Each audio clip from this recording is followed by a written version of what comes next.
Thank you, Mayor. A 4th of July tradition for the Southeast Missourian is presenting the Spirit of America Award, a recognition that honors an individual in our region for their service to country, their state, and community. And unlike some awards, there's not one specific category of service we look to as criteria for this award. Previous recipients represent service in the military, community involvement, philanthropic efforts, entrepreneurism, among other areas. And many have multiple categories where they've made contributions. Some winners are well known, others have worked behind the scenes with little fanfare and have little name recognition while making valuable contributions in their own ways. But each individual demonstrates important characteristics that we believe make up the spirit of this country: honor, character, faith, generosity, service, and patriotism. Previous winners include David Cantrell, Blair Moran, Raymond Hughes, Poe, Jim Bollinger, Jerry Ford, Mary Caston, Kenneth Bender, Kent Ziegfeld, David Hitt, Rob Callahan, Harry Rediger, Jane Randall Jackson, James Harns Sr., Neil Edwards, Melvin Gately, Dr. Dan Cotner, and John Doc Galloway. Tonight, another name's added to the list: former federal judge Stephen Limbaugh Sr. Judge Limbaugh has 7 decades of public service to his record. Following his time in the U.S. Navy, Limbaugh returned home to start his college education, first at Southeast Missouri State University in Cape Girardeau, and then law school at the University of Missouri. Early years included time in the family law firm, then as Cape Girardeau city attorney and the county's prosecuting attorney. In 1983, he received a call from President Ronald Reagan asking him to become a federal judge. And following Senate confirmation, Limbaugh would serve some 25 years on the federal bench. But when he left the court in 2008, Limbaugh returned to private practice, first in St. Louis and then his native Cape Girardeau. Over the years, Limbaugh served a number of local organizations, including United Way, American Red Cross, the Public Library Board, American Cancer Society, Community Concert Association, the Newton Lions Club, and the Civic Center Board. And on many of these organizations, he held leadership positions or served as chairman. Additionally, he's a lifetime member of Centenary United Methodist Church. Now, of course, you can't talk about Stephen Limbaugh Sr. and his many contributions without mentioning his wife, Ann. The two were champions of many causes, with Ann organizing the Cape Girardeau Civic Center to help disadvantaged families, establishing the Well Baby Clinic that provided free inoculations. She founded the Meals on Wheels program and was the first president of the Mid-America Teen Challenge, among other efforts. Stephen is a member of the Cape Girardeau Newton Lions Club, the organization that nominated him for this award. In their nomination, Robbie Gard, a Lions Club member, said, "Abraham Lincoln once said, folks are usually about as happy as they make up their minds to be. And if anybody has had 2 minutes with Judge Limbaugh, they would know that he made up his mind a long time ago to live a happy and meaningful life." We certainly agree. Genuine and kind, with a heart for public service, helping others, a strong work ethic, and passionate about America's founding. In fact, his speech on America's founders is one of the most compelling presentations you'll hear. You can watch a couple of these on video at stmissourian.com, and I would encourage you to do so, especially today as we celebrate our nation's birthday. For all these reasons, it's my pleasure and great honor to present the 2021 Southeast Missourian Spirit of America Award to Stephen Limbaugh Sr. Judge?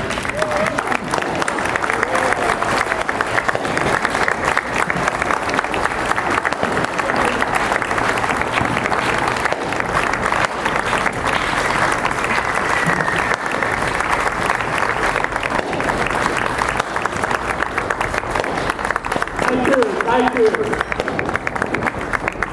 Please be seated. If you all will give me just a moment. I understand that this is run on a tight schedule, and I know everybody's come to see the fireworks. The schedule is 9 o'clock. It's about 12 minutes till. You're not going to have to listen to me that long. But if we could start the fireworks earlier, we would. But the schedule is such we just can't. Thank you very much, Lucas Presson and the Southeast Missourian, the city of Cape Girardeau, and all of the affiliations that have made this award possible. I'm very grateful to you. I'm appreciative to the Lions Club who proposed my name. Lucas mentioned my late wife, Ann, and anything good that I've ever done was solely because of her enablement to do so. So I'm very grateful to her as well, and you said something about her accomplishments which were far greater than mine, particularly in the Civic Center. It was just delightful. Give me just a moment. This is an Americanism Award, and this is July the 4th. And Lucas mentioned that the first Declaration of Independence was made 45 years ago, on July the 4th, 1776.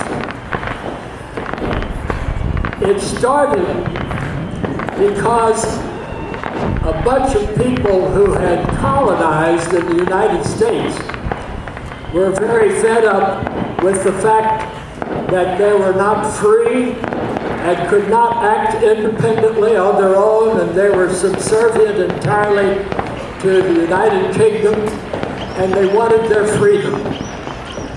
And so they fought a war for 6 years to be emancipated from the United Kingdom. And it took them that long to be able to win that war. But during that war, on July the 4th, 1776, they set out why they felt they had the right to be a free and independent group of people. And that was in the Declaration, and that's what we celebrate today. Everybody has had a great time today. It's wonderful. Kids have been out swimming. Some people have been fishing. Some people have been watching the ball games. Some people have attended the service inside the facility here today, which was magnificent. Other people have been with others barbecuing and having a good time, and all with family and friends. It's a time to celebrate. But with that celebration, we celebrate this 245th anniversary. After the war had been won for independence, then the government was formed, and the rockets still are going on, and they'll continue to go on. And they are welcome forever. But we established a government and formed the Constitution. And that Constitution has been a governing document ever since that time. And we wonder, how do we measure up in the last 245 years with our new country? There are various ways to measure it. Do you measure a country by its population, or by its landed area, or you measure it by its military might, or its ability to control? That question was given to us near the turn of this last century by the then Prime Minister of the United Kingdom. And he said, how do you measure the success of a country? And then he answered his own rhetorical question, and he said, not by population, or density, or wealth, or control. Here's the way you measure it.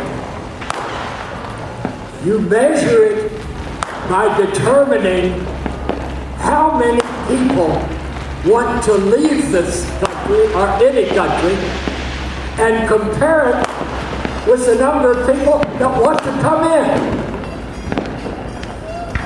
I'm sure everybody knows people who have dissatisfaction with this country. And we all have had our concerns about a direction in which our country may be going. But how many of you know somebody who cannot stand this country enough that they've left it? Does anybody know somebody? Not very many. A handful. Just a handful. On the other hand, millions of people want to come in. And that's a pretty good balance. A handful, maybe 100 people who have left this country because they don't like it, and the millions of people who want to come in. That's a pretty good measurement of what we've done in the last 245 years. Of course, there are deficiencies in the way we live and in our country, and efforts are being made by the people to correct those deficiencies. But the good points of this country far overweigh the deficiencies that we have, and we're going to work to mend those and keep this country going.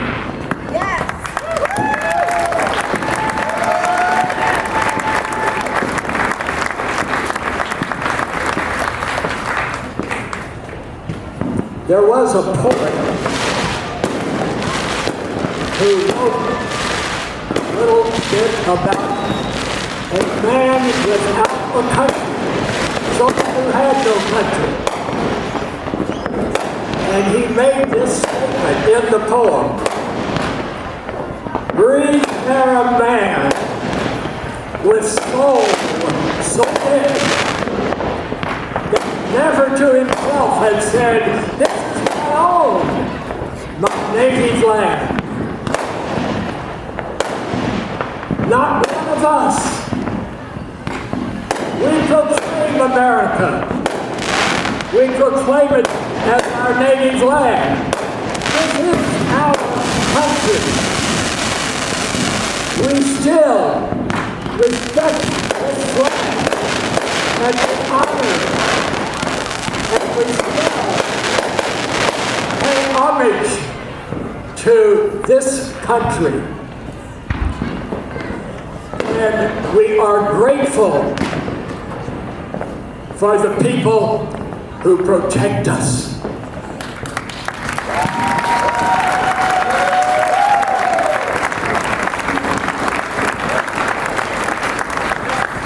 Everyone,